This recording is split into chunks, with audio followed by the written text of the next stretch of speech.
Vocal by Farid Teki. Arrangement by Muhammad Reza Hassanzadeh.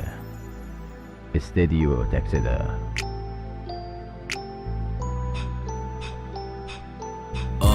گل من دیوونه شدم به خاطر عشق تو یه میخونه شدم سوز مثل تخمه پندونه شدم روستای ایدیا رو زمونه شدم چون که دشتم به عشق تو باور به خاطر نمیششتم به پای تو آخر هی چاق بودم و شدم لاغر رئیس بودم و حالی شدم کارگر نه که بخوام به تو منت کنم یا که پوش سر تو بخوام غیبت کنم نه ولی چیکار کنم اینم عرف به دله دلیل نشد که بگی از تو میکنم گله شب و روز دعا میکردم که بیا اما رفتی تخم عاشقی به دلم کردی سیاه ولی بازم میگم هستی بی ریا ولو که سفیدی عشق ما شد سیاه نمیفهمم از می چی بدی دیدی یعنی در اصل از می چی که چی دیدی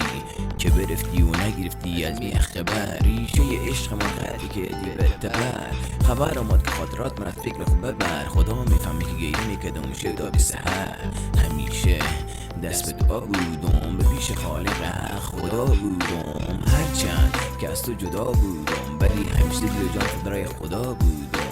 شناخته با تو دش به حکمت و فاصله از تو دش به رحمت به هر حال شکر گزارم الله چی سر برات میذارم هر روز بهتر از دیروز بدارم تا تو دارم خدا هیچ غمی ندارم خیلی بوده که شدم از عشق خود جدا قبول دارم که ترسنده گیر نست خدا این دیگه حدی خیر هر دومانه که جدا شدیم با حالت مظلومانه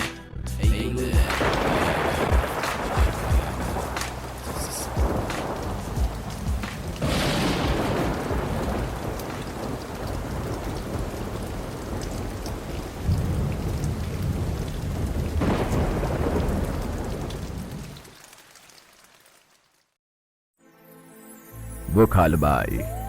Farid Teki. Arrangement by